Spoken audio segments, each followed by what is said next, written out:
আমি কিন্তু আজকে অনিমন্ত্রিত, কারণ বলাই ছিল 8 থেকে 80, ওপর দিকেও পড়ি না, নিচের দিকেও নামতে পারছি না, তবু এসে গেছি, কিছু বলতে হয়।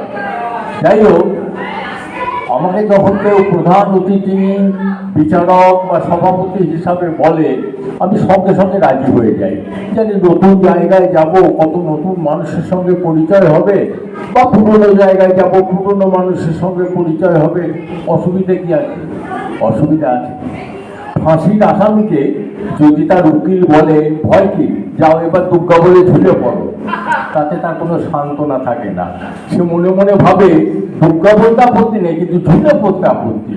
তেমনি আমাকে যখন প্রধান অতিথি, বিশেষ অতিথি বলে, আমার বলতে কোনো আপত্তি নেই, কিন্তু এই কথা বলতে বলি আমার আপত্তি, কারণ মূলত তো আমি অভিনেতা।